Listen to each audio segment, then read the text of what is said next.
If you think the world is stable, think again. What's about to happen could redefine the fate of trillions. And no, this isn't an exaggeration. It's a red alert. I'm Warren Buffett, and today, I'm not speaking as the billionaire investor you know. I'm speaking as a man who's seen the world collapse and rebuild more times than I care to count. I speak as someone who understands that real danger rarely comes with sirens. It arrives as a whisper, and that whisper is growing deafening. The trade war between the United States and China isn't new. But what Donald Trump has just reignited isn't just a tariff dispute. It's a spark thrown onto a powder keg worth $37 trillion, the backbone of the American economy. And when that spine bends, the whole world feels it. You might think, Buffett, you've always been optimistic. Yes, I have. But I've also been realistic, and the reality now is grim. This new 100% tariff on Chinese goods isn't just a political move, it's an economic declaration of war. And wars, even silent ones, have casualties. I've seen crises. I've seen bubbles burst. I've seen fortunes vanish in seconds. But what worries me today isn't money, it's collective ignorance. The belief that everything will fix itself. It won't. And if you don't understand what's at stake, you could be swallowed by the tsunami forming on the horizon. This is the first chapter of a series that won't comfort you. It will confront you, because sometimes the greatest act of wisdom is to sound the red alert before the world goes dark.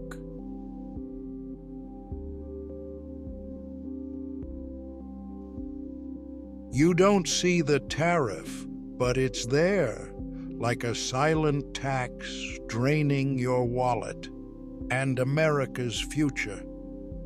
I learned over decades that the greatest threats in economics aren't the ones splashed across headlines. They're the ones hidden between the lines. And a tariff, as technical as it may sound, is one of those invisible dangers. When Trump announced a new 100% tariff on Chinese goods, many cheered. It's time to protect American industry, they said. But what few realize is that tariffs don't punish foreign governments. They punish domestic consumers.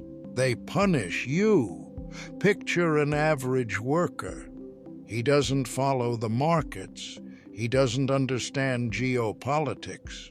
But he goes to the store and notices his phone costs more. His car is pricier. His cost of living is rising. He doesn't know why. But I do. And now, so do you. These tariffs are like hidden taxes. They seep into products, services, jobs. And the most dangerous part?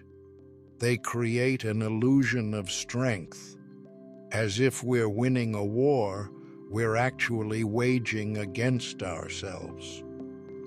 I'm not against protecting the American economy, but protection isn't isolation, and retaliation isn't leadership. China won't back down. And instead of building bridges, we're raising walls, tariff walls, diplomatic walls, ideological walls. The cost? Billions, maybe trillions.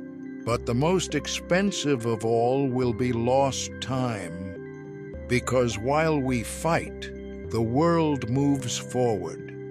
And America, once a beacon of innovation and openness, risks becoming an empty fortress.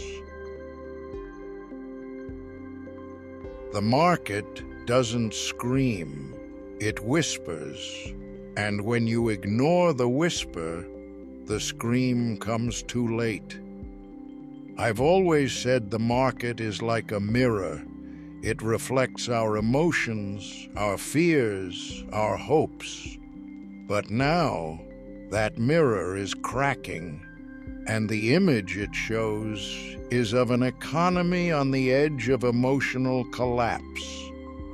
The trade war reignited by Trump isn't just a clash between nations, it's an open wound in global markets. Investors are nervous. Stock exchanges swing like leaves in the wind. And the worst part? Most people don't even notice. Chaos doesn't begin with an explosion. It begins with doubt, with uncertainty, with unanswered questions. And right now, there are millions of questions hanging over Wall Street, Beijing, and the world. What happens next? Who will back down? Who will resist? I've seen this before, in 2008, in 2000, in 1987. The pattern is always the same. First comes denial, then panic. And when panic arrives, it's too late to protect yourself. That's why I'm speaking now.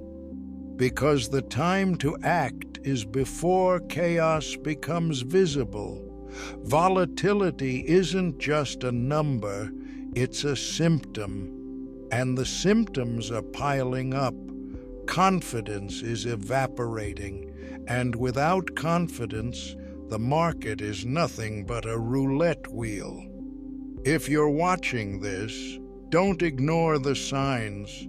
Don't wait for the headlines to say everything has collapsed, because when they do, you'll already have lost.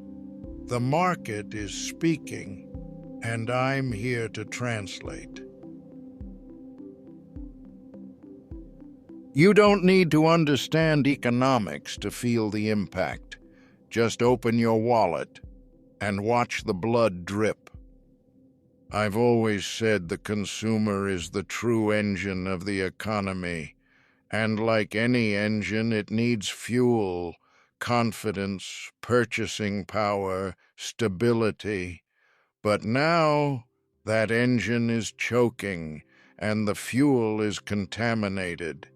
The tariffs imposed by Trump on China aren't just numbers in reports. They're open wounds in people's daily lives. Every imported product, every tech component, every essential item, all are affected. And the consumer, who has no shield, is the one paying the price. You feel it at the grocery store, in the price of rice, milk, your phone. You feel it when you try to buy a car and discover it's 15% more expensive than 3 months ago. You feel it when your salary doesn't keep up with the silent inflation these tariffs cause. And the cruelest part? It's invisible. No one warns you. No one prepares you. It's like a slow hemorrhage. You don't see the blood, but you feel the weakness. And when you realize it, you're already on the floor. I'm not here to defend China. I'm here to defend common sense.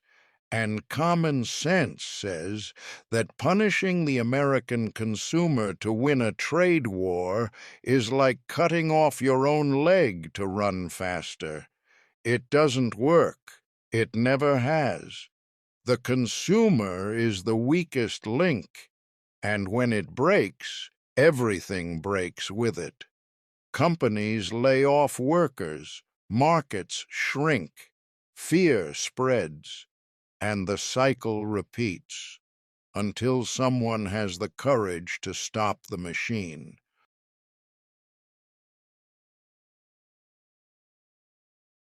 This isn't just about money, it's about power, about vision, about what America wants to be and what it's becoming. I've learned that money is just a consequence. What truly moves the world are ideas.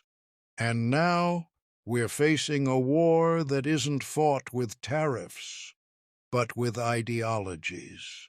And this war, if won by arrogance, could cost America its soul. Trump reignited the dispute with China, but what's at stake goes far beyond products and taxes. We're talking about two world views, one that believes in strategic cooperation, another that bets on direct confrontation. And when those visions collide, the impact is deep and lasting. America has always been a beacon, a symbol of freedom, innovation, openness. But today, I see that beacon flicker. I see decisions made based on impulse, not principle. I see leadership confused with imposition, and that worries me more than any market fluctuation. Because when ideology overrides logic, the risk isn't just economic, it's existential. We're drifting from the values that made us great, and by doing so, we're opening the door for others to take the place we once earned through merit. China isn't perfect, but it's strategic, and while we fight over tariffs, it invests in technology, infrastructure, influence. It builds. We retaliate. And in this game, the builder always wins in the long run.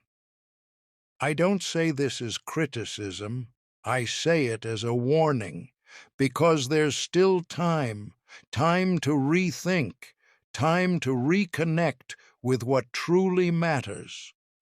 But that time is running out, and if we don't act wisely, the war of ideas will be won by those who think further ahead. If you put all your eggs in one basket, and that basket falls, there won't even be a shell left to count. I learned early on that the market doesn't forgive concentration. Diversification isn't just a technique, it's a philosophy. And in the face of the instability Trump is provoking with China, that philosophy becomes a shield. The new 100% tariff doesn't just affect Chinese products. It disrupts entire supply chains, companies that rely on imported components, sectors that depend on exports.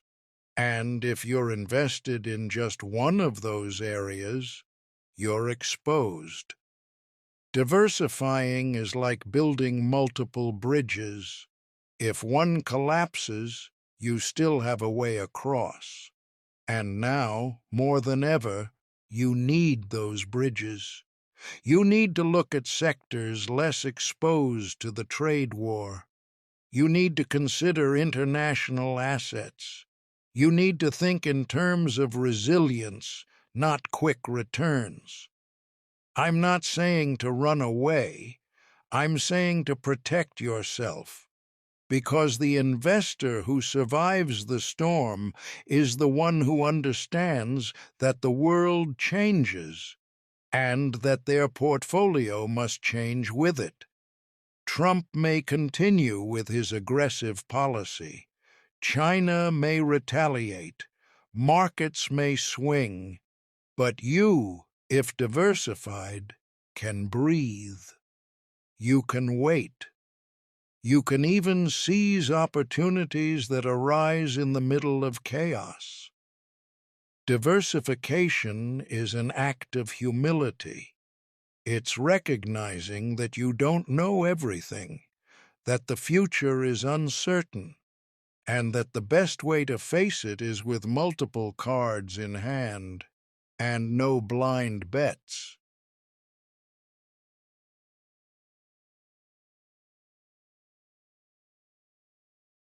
These aren't just numbers, they're jobs, they're families, they're dreams, and they're all at risk. When we talk about $37 trillion, many people think of abstract figures. But I see faces, I see workers, I see retirees, I see young people trying to start out, because that number represents the entire machinery of the American economy, and it's trembling. Trump reignited a trade war that threatens not only foreign trade, but internal confidence. And without confidence, there's no investment. Without investment, no growth. And without growth, no future. Those 37 trillion aren't locked in vaults. They're spread across stocks, real estate, businesses, pension funds, small enterprises. They're in the hands of people who believe tomorrow can be better. And when that belief is shaken, everything collapses. I've seen it happen. In 2008, trillions vanished in weeks. And it wasn't due to lack of money, it was lack of vision, poor decisions, leaders who mistook recklessness for courage. Today, I see similar signs. The difference? This time, we're provoking the crisis ourselves. We're creating an environment where risk outweighs reward, where political noise drowns out economic reason, and when recession hits, it doesn't knock, it breaks in, it barges through the door, and it takes with it everything we've built. That's why I'm speaking now, because there's still time to avoid the worst. But that time is running out. The 37 trillion at risk aren't just financial assets, they're the foundation of American life, and if we don't act wisely, they'll become a memory of a time when America led with wisdom. When America sneezes, the world holds its breath. And now we're about to cough up blood. I've always known the world keeps its eyes on the United States, not out of vanity, but out of responsibility. We are the thermometer, the beacon, the gravitational center of the global economy. And when we move with instability, the entire planet trembles. The trade war reignited by Trump with China isn't an isolated event. It's a signal, a warning to investors in Tokyo, Berlin, Sao Paulo, Johannesburg. It's a message that says, America is in conflict with itself, and that message has consequences. Global markets are pulling back. Capital is fleeing to safer assets. Countries are revisiting agreements. Companies are freezing investments. And all of this because confidence in American leadership is being eroded by impulsive decisions. I've seen this before. When the world doubted our stability, It looked for alternatives, and those alternatives are growing. China, India, the European Union, all are ready to occupy the space we're leaving behind, and the global market doesn't wait for anyone. What worries me isn't just the economic impact, it's the symbolic one. Because when the world stops trusting America, it stops following America. And that changes everything, from diplomacy to innovation, from politics to culture. We're being watched. Every tariff, every speech, every gesture. And if we don't return to the path of wisdom, we may lose not just money, but respect. And respect, once lost, can't be bought with trillions. It must be earned with vision. It won't be China that breaks America. It'll be America breaking itself. I've always believed the greatest dangers don't come from outside. They grow within. They start quietly. And by the time we notice, they've taken control. The trade war with China is a risk, yes. But what keeps me up at night is what it's triggering inside. The instability caused by these tariffs doesn't just shake markets. It hits the heart of the economy, employment. Companies that rely on imported materials are cutting costs. Small businesses are shutting down. Consumer confidence is vanishing. Unemployment doesn't begin with mass layoffs. It starts with hiring freezes, with subtle cuts, with fear. And fear, once it spreads, paralyzes. It halts investment. It suffocates innovation. It turns a powerhouse into a broken promise. I've seen this before, in 1973, in 2008, and now I see the same signs. The difference? This time, we're causing the crisis ourselves. We're creating an environment where risk outweighs reward, where political noise drowns out economic reason, and when recession arrives, it doesn't knock. It kicks the door down, it barges in uninvited, and it takes everything we've built. That's why I'm speaking now, because there's still time to avoid the worst. But that time is slipping away. The crisis from within is the most dangerous, because it's born from the illusion that we're in control, when in reality, we're losing our way. And if we don't change course, we'll crash into reality. And reality doesn't forgive. If you ignore everything I've said, let this be the one chapter you listen to until the end. I'm not a prophet. I'm just a man who spent a lifetime watching the world through numbers and through people. And what I see now compels me to speak more firmly than ever, because this is the final warning, and perhaps the most important. The trade war between Trump and China isn't just a tariff dispute. It's a reflection of something deeper, a loss of direction. America, once guided by reason, innovation, and diplomacy, is now being driven by impulse, and that has a cost. I've talked about markets, about consumers, about trillions at risk. But now I want to talk about you, because in the end, none of this matters unless you're prepared, unless you have the courage to face the future with open eyes, not fear.